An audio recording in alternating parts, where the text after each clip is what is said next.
Bonjour et bienvenue dans le balado de Zero Waste Toulouse. Je suis Chris. Bienvenue dans ce 15e épisode. Et aujourd'hui, pour m'accompagner, j'ai le plaisir d'accueillir Tiffaine. Salut Tiffaine. Salut Chris. Alors Tiffaine, on se connaît depuis longtemps. Très longtemps. T'es une des fondatrices de Zero Waste Toulouse, qui a fêté ses 5 ans. Donc c'est une vieille histoire. Mois-ci. C'est une vieille histoire. Et du coup, tu as quitté l'asso il y a quelques mois pour voler de tes propres ailes et pour te lancer dans l'entrepreneuriat, c'est ça? Oui, exactement. Du coup, maintenant, tu as fondé Reducto, qui est une agence de conseil en réduction des déchets, c'est ça? Oui, et entre autres choses, ouais. Alors du coup, dis-moi en plus. Donc effectivement, j'ai commencé en restant sur le domaine d'expertise, on va dire, que j'ai développé grâce à Zero Waste Toulouse, donc la réduction des déchets en entreprise. Puis j'ai essayé de développer d'autres compétences. Donc aujourd'hui, je m'occupe non seulement de la réduction des déchets en entreprise, mais aussi d'élaborer des stratégies bas carbone pour n'importe quel type d'entreprise. Et là, je me forme, j'ai passé la première phase déjà, mais à faire des certifications, notamment ISO 14001 qui concernent les systèmes de management environnementaux. D'accord. Donc, le monde de l'entreprise, c'est extrêmement vaste. Il y a ça regroupe 10 000 domaines. Du coup, j'imagine que tu peux pas conseiller n'importe quel type d'entreprise. On peut pas comparer, un commerce, un service, milieu industriel, ça. Alors, ça dépend de ce qu'on y fait. Quand on parle de réduction des déchets ou de stratégie bas carbone, finalement, ça peut s'appliquer à tout le monde. En fait, ce sont 3 domaines qui peuvent s'appliquer à tout le monde. Simplement, effectivement, moi, j'ai une limite, c'est que je suis toute seule. Donc, forcément, quand on est tout seul, on ne peut pas tout gérer. Et puis, il faut quand même un niveau de connaissance assez poussé, surtout sur certains domaines. Quand on accompagne des entreprises avec un corps de métier très, très spécifique. Alors, ça s'appelle Agence Reducto parce que c'est l'agence de communication à laquelle j'ai fait appel à ce moment-là qui a décidé de l'appeler comme ça, mais j'ai toujours été toute seule en fait, même si j'aimerais bien que ça se développe, mais voilà. Donc j'ai cette limite du fait d'être seule, donc forcément je peux pas tout faire. Et comme je disais, il y a effectivement des milieux qui nécessitent de se pencher sur le sujet un moment. Comme là, par exemple, j'accompagne une société qui fait des logiciels, donc technologie. C'est vrai qu'au début, c'est un petit peu effrayant par rapport, sur ce genre de projet, parce que il n'y a pas que le modèle bureau qu'on envisage avec par exemple le zéro déchet. Le zéro déchet, un bureau, c'est un bureau. La réduction des déchets au bureau, c'est relativement chaque fois la même. Mais quand on fait par exemple une stratégie bas carbone, forcément, sur ce cas-là par exemple, il a fallu que je m'entretienne dans un premier temps avec les développeurs et toute l'équipe exploitation pour arriver à saisir finalement quelles sont leurs problématiques. Donc finalement, par exemple sur une prestation comme la stratégie bas carbone, où on va établir un diagnostic, donc faire un bilan des gaz à effet de serre de l'entreprise, la première phase, c'est vraiment de découvrir le métier. Donc en fonction de la taille de l'entreprise, ça prend plus ou moins de temps aussi. C'est vraiment découvrir le métier. Et avant ça même, je dirais que c'est déterminer quelles sont les parties prenantes du projet. C'est très très important dans ce type de projet que la direction soit impliquée, vraiment impliquée, pas seulement là pour donner de l'argent, vraiment impliquée. Et une fois qu'on a déterminé ça, on va, là en l'occurrence, on a fait des groupes de travail. Donc on l'a séparé en bâtiment de transport et développement exploitation. Chacun était libre. Après moi mon travail c'est pas de dire ce qu'il faut faire. Mon travail c'est plus de guider et d'accompagner. Mais tu leur donnes une méthodologie de travail ou alors non pas vraiment, c'est-à-dire moi j'aime bien partir faire avec le groupe et pas arriver avec quelque chose de tout fait. C'est pas mon credo, il y en a qui le font et c'est très bien, mais moi je préfère voir un petit peu comment les choses fonctionnent, la synergie entre les individus, tout ça. J'aimerais revenir au début, du coup l'entreprise t'appelle. C'est quoi son intérêt à l'entreprise là à faire ça en fait?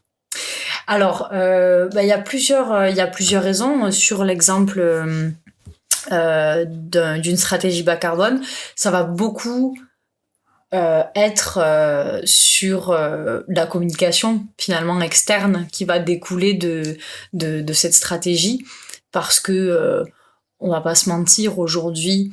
Ça c'est du pur greenwashing. Et oui, malheureusement nous en tant que consultants, finalement, dans la réalité, on aimerait que ce soit pas ça.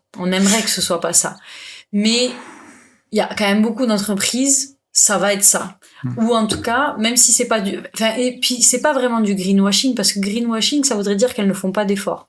Ça voudrait dire que c'est simplement une image qu'elles se donnent. Alors que là, c'est pas le cas. Là, par exemple, dans ce cas-là, l'entreprise t'appelle. La première phase, ça va être donc apprendre le métier. Et après, il va y avoir une phase de mesure, tu vois. Exactement.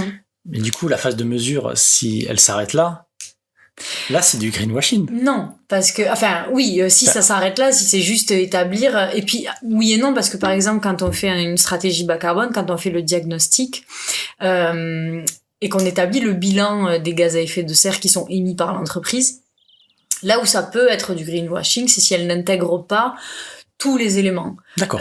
À partir du moment où elle intègre tous les éléments, c'est-à-dire tous les pôles qui sont potentiellement émetteurs de GES, et qu'elle fait un bilan clair et précis de ce qu'elle émet, ensuite, c'est là qu'on met une stratégie bas carbone sur cette base-là. Parce que j'imagine, je sais pas, mais j'imagine même quand ils t'appellent, il peut avoir des surprises après sur les résultats. Il y a peut-être des choses un peu contre-intuitives dans les émissions carbone par rapport à son activité, quoi. Oui, il y a des surprises, et souvent, ce que j'ai remarqué, c'est l'étonnement face au poids du transport. Le transport, en fait, c'est la plupart du temps, c'est ce qui est le plus gros. Le transport domicile-travail, et finalement l'impact positif du télétravail. Là, par exemple, l'entreprise que j'accompagne, avant même mon intervention, ils avaient déjà mis en place 3 jours de télétravail par semaine, et ça leur permet d'avoir entre guillemets un score parce que c'est en kilos CO2 par an, parce qu'on calcule sur l'année, qui est relativement faible pour une société comme la leur. D'accord. Voilà, mais parce qu'il y a du télétravail. Et donc là, oui. Donc tu parles du transport. Du coup, c'est quoi le scope, le périmètre de calcul? Parce que finalement, ça peut être sans fin. Enfin, je veux dire, on peut calculer le bilan carbone du pot de crayon qui arrive sur le bureau, quoi. Voilà. Oui. En fait, ça intervient dans les étapes. Donc, on va avec les groupes déterminer le champ du calcul du diagnostic. Donc, ça va être soit direct. On va faire là, par exemple, ils ont choisi de calculer ce sur quoi ils pouvaient agir directement. Donc ça va être le mode de transport, ça va être leur relation avec les prestataires, ça va être la communication dans l'entreprise en interne, ça va être l'électricité, beaucoup l'électricité. Donc c'est quoi direct. Les choses sur lesquelles ils ne peuvent pas agir? On va avoir des exemples. Un exemple, tu l'as dit tout à l'heure, de calculer le CO2 du pot de crayon. Alors, il n'y a pas que la production du pot de crayon qu'il faudrait calculer, c'est son acheminement, c'est tout ça. Donc, techniquement... Après, tu peux choisir de ne pas avoir de pot de crayon. Voilà, exactement. Mais globalement, tu vas pouvoir déjà, ça va être compliqué de le calculer, surtout pour tout ce qui est logistique. transport de marchandises, etc. C'est même si aujourd'hui il y a des obligations des transporteurs de fournir ce type d'informations, quand on travaille avec des pays étrangers, ce genre de choses, ça devient compliqué. Mais en plus de ça, comment dire, c'est des poupées russes et ça peut ne jamais s'arrêter. Et donc, c'est pas tant que tu vas pas pouvoir agir dessus, c'est que ça va être déjà compliqué de le diagnostiquer et en plus de ça, compliqué d'agir vraiment parce que parfois la chaîne est tellement longue. Oui, ça peut être sans fin, oui. Voilà, sûr. Ça peut être complètement sans fin. Et puis... Donc, vous établissez un périmètre. C'est ça. De calcul. C'est ça. Ok. Donc, quel était ce périmètre, là? Là, le périmètre, c'était... il y en avait finalement 2, on va dire. Il y avait le premier volet où ça a été sur quoi on peut agir directement, c'est-à-dire quasi immédiatement. Et la relation avec les clients, parce que comme ce sont des développeurs, des logiciels, tout ça, il y a un impact chez le client. Et donc... oui. Leur produit impacte du coup la consommation des clients. La consommation et la génération de GES chez le client. D'accord. Donc en fait, c'était ça le périmètre, en interne et chez le client. D'accord. Pour information, c'est une PME, il y a une 30-40 personnes. Ou voilà. 40 personnes. En banlieue de Toulouse. C'est ça, exactement, un pôle d'activité classique. Ouais, d'accord. Donc tu m'as dit que vous avez travaillé par groupe. Mm-hmm. Chaque groupe avait du coup un secteur, d'accord. Du coup, comment ça se passe? En fait, ils examinent leurs usages. Alors, on fait des matrices de calcul. Donc ça, c'est avec Excel classique. Après, il en existe déjà des toutes faites qu'on peut acheter, avec notamment des associations, l'association ABC, donc association bilan carbone, ou Carbone 4 aussi, qui fait ce type de matrice qu'on peut acheter. Nous, on l'a faite. Nous-mêmes. Et donc, chaque groupe a... moi, je fais une carte mentale pour chaque groupe où on va détailler finalement ça s'appelle des scopes. Donc, il y a une scope 1, 2, 3 et la troisième est découpée en 2, amont et aval. Souvent, c'est la scope 3 qui est la plus génératrice, puisque c'est celle qui va comporter le transport domicile-travail, tout ce qui est achat de fournitures, tout ça. Donc, on a séparé ça en 2. Pour la partie bâtiment et transport, on a créé les matrices et tout se calcule sur une année. Donc, on prend une année de référence. Là, en l'occurrence, pas la problématique, mais la petite particularité, on va dire, c'était 2020, puisque 2020, avec tous les confinements, voilà. Donc, on a pris comme année de référence 2019. Ça nous semblait plus cohérent. Et donc, rapporté sur 2021. En 2019, il n'y avait pas le télétravail dans l'entreprise? Non. Ok.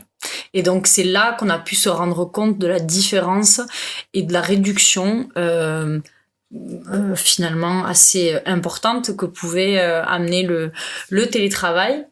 En fait, le télétravail va agir non seulement sur la partie transport, donc qui est de la scope 3, mais aussi sur la scope 2, par exemple, puisque ça concerne l'énergie consommée par l'électricité.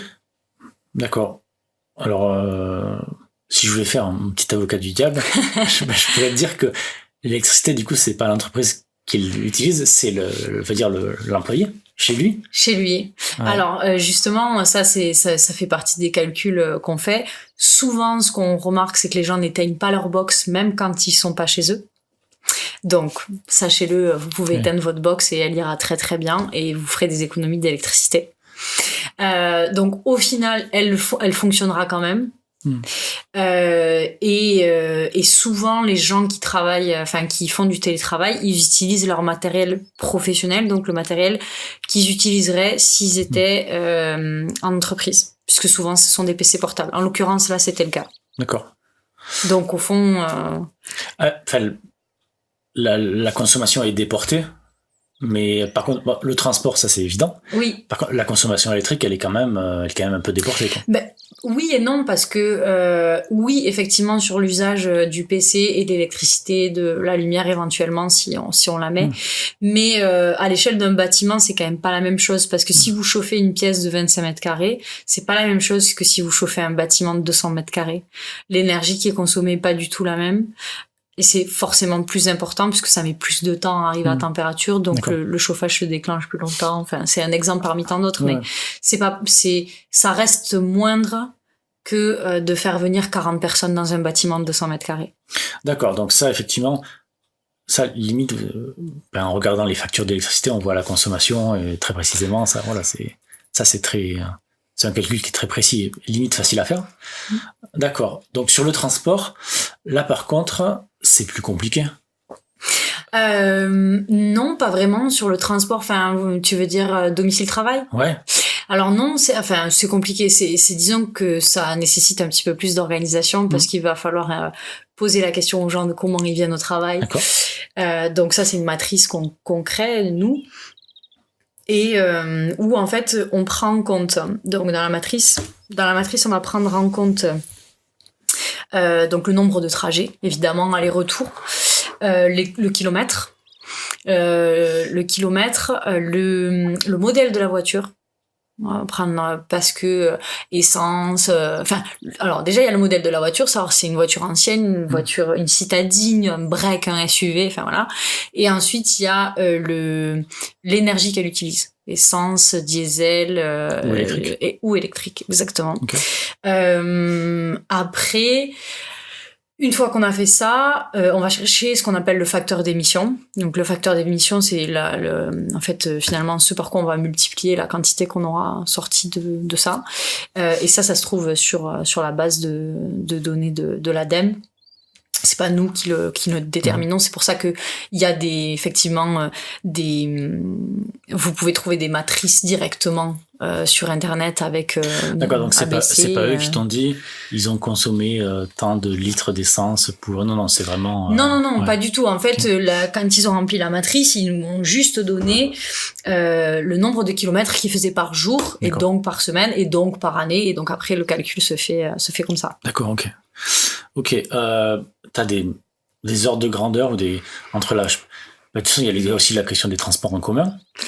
Oui, exactement. Qui est très très possible à Toulouse, par exemple. Mm-hmm. Entre, je sais pas, le transport en commun, le train, la moto, le vélo, peut-être, ou peut-être même à pied, certains. Je sais pas.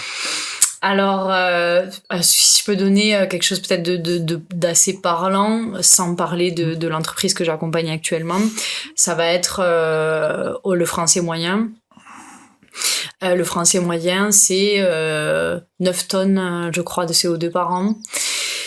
Et j'ai fait le parallèle, moi j'ai fait ma propre empreinte carbone pour voir un petit peu, puisque je n'ai pas de voiture, j'utilise soit les transports en commun, soit le vélo. Je me déplace en voiture uniquement sur des longues distances et souvent c'est en blablacar, ce genre de choses. Mon chauffage est à 19, voilà, il y a plein de choses que j'ai mises en place chez moi. Après, je suis pas parfaite, loin de là, mais on tombe à 2,9. Voilà. Rien qu'avec le transport, l'électricité, le chauffage.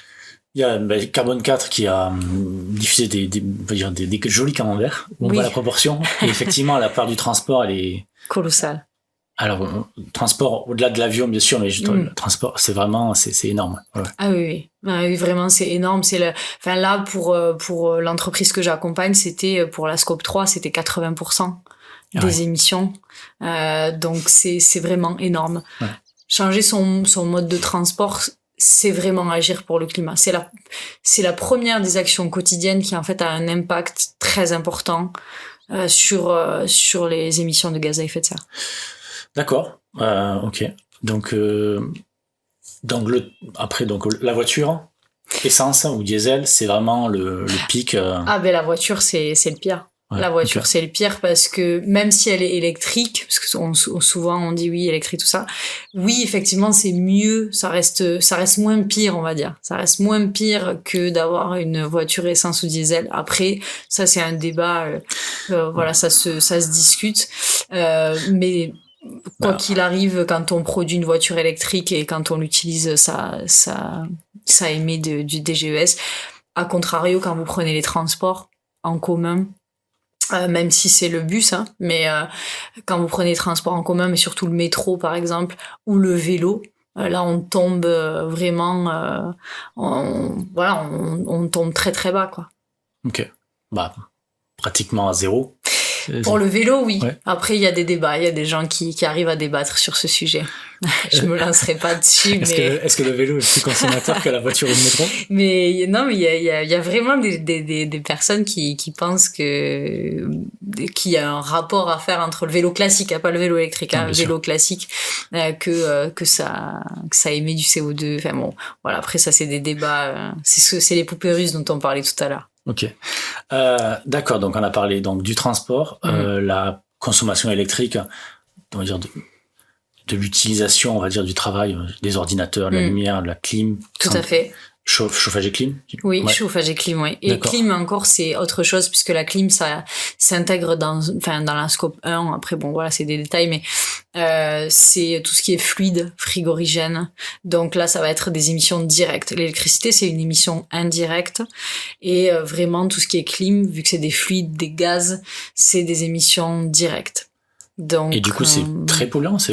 Oui, c'est très très polluant, et ça fait vraiment partie, même si ça concerne une partie qui est plus mince dans le bilan total des GES, c'est une partie qui est très importante parce que la plus polluante.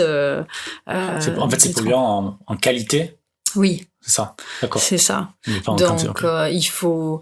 Après, l'avantage de ce de ce type de problème, c'est que c'est très technique. Et par exemple pour les clims, à partir du moment où la clim elle est bien entretenue, qu'il y a un risque de fuite limité, que son usage est fait en connaissance de toutes ces problématiques, on arrive très très vite à réduire les émissions en fait. D'accord. Qu'est-ce qui entre encore dans ce calcul? Ce que je disais tout à l'heure, il y a les achats aussi de fournitures. Donc ça, les achats, c'est très important, justement parce qu'il y a cette relation déjà au client, mais aussi au prestataire. Donc c'est mieux choisir ces prestataires. Il faut qu'ils soient en accord un petit peu avec les valeurs qu'on a envie d'adopter, puisque finalement c'est vraiment une transition qui se fait dans l'entreprise. Donc qui dit transition dit changement, donc c'est vraiment le changement aussi de ceux avec qui on travaille. Donc dans les achats, je pense notamment tout ce qui est imprimante pour les plus classiques. Les cartouches, tout ça, il y a des prestataires qui proposent des cartouches reconditionnées. Donc ça ça permet d'éviter. Là, on est sur le terrain des déchets. Il y a aussi cette dimension des déchets dans l'entreprise. Donc ça très important aussi parce que c'est une succession de choses, pour la plupart de choses simples, quotidiennes à mettre en place qui vont faire réduire énormément les émissions. Ok. Donc tu l'as dit, ça implique un certain nombre de changements. Mm-hmm. Certains peuvent être très simples, anodins. J'imagine que la cartouche d'encre, chez certains, ça ne doit pas les traumatiser. Non. Mais par contre, certaines choses, certaines habitudes que l'on a peuvent être plus difficiles à perdre ou à apprendre. Comment ça se passe de ce point de vue, là, je dirais, humainement, en fait? Alors, humainement, il y a de tout. Alors, déjà, comment est-ce qu'ils ont réagi, du coup, à faire ces calculs, tout ça? Faire un peu cet examen d'usage. Alors, sur cet exemple-là précis, l'avantage, c'est que la direction était vraiment derrière eux. Ça a été une décision qui a été prise par le directeur de l'entreprise. Donc, finalement, personne n'a questionné le pourquoi du comment. Il fallait le faire. C'est le patron qui dit qu'il faut le faire, il faut le faire. On a eu quand même une phase de sensibilisation, puisque je fais aussi des animations de fresques du climat. Donc on a fait une session de sensibilisation qui s'est bien passé. Bon, après, dans un groupe, il y a toujours des gens qui sont un petit peu plus réticents, surtout là, on est dans le domaine de la tech, et en plus de ça, j'ai affaire principalement à des hommes et dont certains ont un âge assez avancé, donc c'est tout un comment dire, on va pas, enfin voilà, c'est générationnel aussi, ces questions écologiques, et pour eux parfois c'est pas simple. C'est pas qu'ils se posent pas la question, ou qu'ils y réfléchissent pas ou quoi que ce soit, c'est simplement que c'est pas automatique comme pour quelqu'un aujourd'hui dans un lycée qui aurait 17 ans. Les questions écologiques, c'est une évidence. Voilà. Donc il y a de tout, mais finalement c'est bien reçu généralement, parce que tout le monde a conscience qu'il faut que ça change, et ça c'est positif, et ça fait toujours du bien de le voir de près. Mais alors quand on leur dit les changements qu'il faut faire, voilà, en fait c'est ça, c'est que ils ont l'image, ils sont là, ok, super, on va faire ça, et puis une fois qu'on arrive, parce que j'imagine que aux décisions, le changement, si c'est de prendre une Tesla, ça les séduit plus que de changer leurs habitudes alimentaires. Alors ce qui est marrant, c'est par exemple ce qui a le plus, enfin dans ce cas précis, ce qui a le plus heurté, c'est le chauffage. C'est le chauffage, parce que là actuellement, enfin en tout cas quand j'ai fait le diagnostic, le chauffage dans le bâtiment était à 22 degrés, et j'ai proposé de le mettre à 20. Normalement ce qui serait bien, ce serait qu'il soit à 19 degrés, parce que ça réduit quand même énormément, mais là j'avais proposé 20, et j'ai été très surprise de la réaction. Autant il y en a qui voient pas d'inconvénient, mais les réactions les plus on va dire énergiques sur le diagnostic et sur les actions, ça a été ce sujet-là. Je pense que pour certaines personnes, il y a un point où on touche à leur parce que forcément on touche au confort des gens sur certaines questions, notamment sur cette question du chauffage, et c'est tellement plus questionné aujourd'hui. Par exemple, le chauffage, on trouve ça normal de se balader en t-shirt chez soi, alors que il y a encore quelques années, enfin ne serait-ce que l'époque de nos grands-parents, ça n'existait pas. Personne ne se baladait en short, en t-shirt chez lui. Alors du coup, vous avez essayé de mettre le chauffage à 20? On est encore on a fini le diagnostic, on est sur la phase de mise en place, donc forcément, comme c'était un sujet qui fâche, j'ai pas commencé par là. Mais doucement, en fait finalement c'est de trouver la balance, qu'est-ce qui est acceptable, qu'est-ce qui ne l'est pas. Si je vois qu'il y a trop de résistance et que vraiment ça pose un problème, je trouverai un compromis, je laisserai pas les choses en l'état pour l'instant, mais finalement c'est trouver le point juste entre ce qui est acceptable pour le groupe, ce qui ne l'est pas, parce que l'objectif c'est pas de mettre une succession d'actions en place, que ça agace tout le monde et que ce soit pas durable. Ce qui compte, c'est vraiment que les gens intègrent cette démarche, non pas parce qu'on les y a contraints, mais parce qu'ils l'ont voulu, pour que ce soit durable. Comme tu dis, il y a une balance entre le gain, enfin le gain ou la perte en GES, et le confort. C'est ça. Qui, effectivement, si ça fait perdre, je dis n'importe quoi, 3 grammes à l'année, bon, c'est pas grave. On se dit que c'est pas grave. Si effectivement c'est la moitié de ta consommation qui part en chauffage, ça vaut le coup de se poser la question, quoi. C'est pour ça qu'on commence par les actions prioritaires. Donc, une fois qu'on a établi le diagnostic, on regarde où sont les émissions de GES les plus importantes pour agir là-dessus en priorité. Ok, et donc là, du coup, tu m'as dit que c'était le transport. Oui.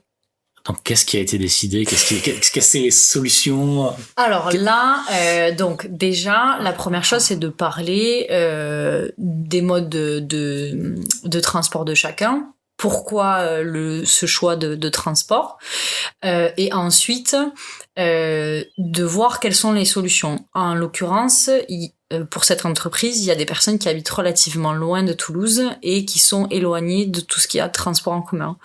Donc là, et comme beaucoup de gens en France de toute façon, donc là, la solution qui a été proposée, c'est du covoiturage quotidien, soit interne à l'entreprise, soit inter-entreprises, puisque comme j'ai dit tout à l'heure, ils sont sur un pôle d'activité. Et on s'est rendu compte qu'avec Toulouse, par exemple, il existait un système qui permettait de créer un décovoiturage quotidien inter-entreprise sur un même secteur. Donc, sur Toulouse, c'est Tisséo, l'entreprise de transport public. Oui. Du coup, ils ont un service que je connaissais pas. C'est vrai ? Ah non, pas du tout. Ouais, ben ça s'appelle Covoitéo. C'est destiné aux entreprises. Et donc ils permettent de mettre ça en place, donc ils mettent les entreprises en corrélation pour pouvoir développer du covoiturage sur un même secteur. Du coup, c'est pas eux qui organisent, ils vous mettent en contact et après vous vous débrouillez. Non, c'est eux qui l'organisent. D'accord. C'est vraiment on s'inscrit et après voilà. Donc là moi je suis encore en train de creuser et d'essayer d'avoir quelqu'un. Donc s'il y a quelqu'un de Tisséo qui écoute ce podcast, répondez-moi s'il vous plaît. Parce que bon, ça reste quand même compliqué. Mais oui, normalement, c'est comme ça que ça se passe. Je suis encore en train de pêcher des informations pour que ce soit plus clair. Mais normalement, c'est ça. D'accord. Parce que des solutions de covoiturage, je veux dire, oui, il y a BlaBlaCar, des choses comme ça. Après, c'est pas forcément adapté aux transports d'entreprise qui sont très réguliers, qui sont quotidiens. Voilà, ça va bien pour partir en week-end, mais c'est pas très adapté à cet usage. Ok. C'est ça. D'accord. Donc les transports. Ok, très bien. Il y a un domaine dont on n'a pas parlé, c'est la pause entre midi et deux, le repas, l'alimentation. Est-ce que ça c'était un sujet est-ce que ça rentrait dans vos calculs ou pas? Alors oui, ça rentrait dans les calculs par rapport aux déchets. Par rapport aux déchets ménagers, parce que les déchets qu'on fait en entreprise, on les compte. Et dans ces déchets d'entreprise, on compte aussi la pause déjeuner. Donc oui, ça a été un sujet.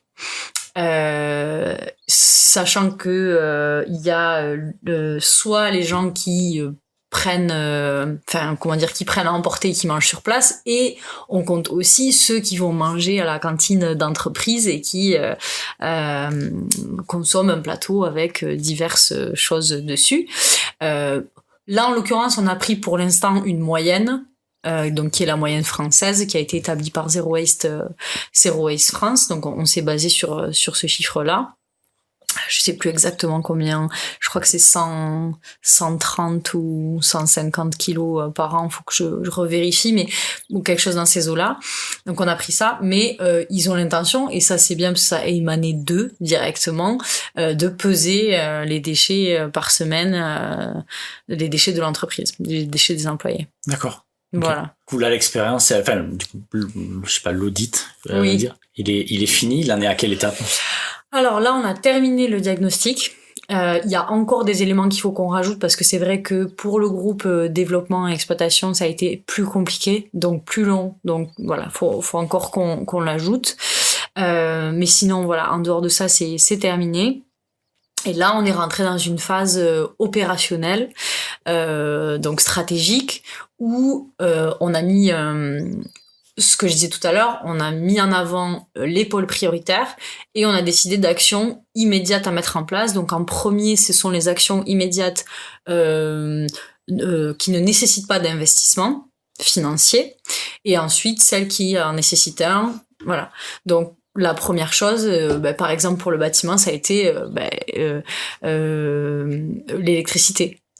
Mettre en place une communication, communiquer pour les transports, ça a été communiquer sur le fait que l'entreprise prend à 50%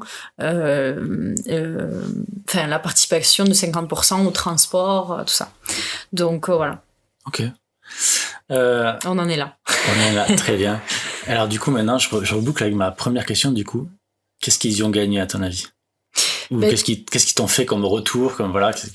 La dernière réunion avec le directeur, il était content parce que lui c'est ce qu'il voulait. Il voulait vraiment que l'entreprise s'implique. Qu'est-ce qu'il y gagne? Mais au fond, je pense que ce qu'ils y gagnent, c'est dans tout projet de transition écologique. Alors, s'il est fait sans conviction, c'est du greenwashing. Mais à partir du moment où il est fait avec de la conviction, je pense que ce qu'on y gagne, c'est de s'aligner avec ses propres valeurs et de donner du sens à son lieu de travail. Bon, très bien. Ben, merci Tiffaine. On peut pas trouver mieux comme conclusion. Bon, ben, je te remercie beaucoup. Comment est-ce que les gens peuvent te contacter? Alors, vous pouvez me contacter à mon adresse mail. Donc, c'est contact@agence-reducto.com. Je le mettrai dans les notes de l'émission. Voilà, ou sinon j'apparais sur les prestataires de Zero Waste Toulouse, Reducto, l'agence zéro déchet. Voilà, et LinkedIn aussi. Ok, bah super, merci beaucoup. Mais merci à toi Chris de m'avoir invité. Et merci à Zero Waste Toulouse et bon anniversaire. Merci et rendez-vous le mois prochain. Au revoir.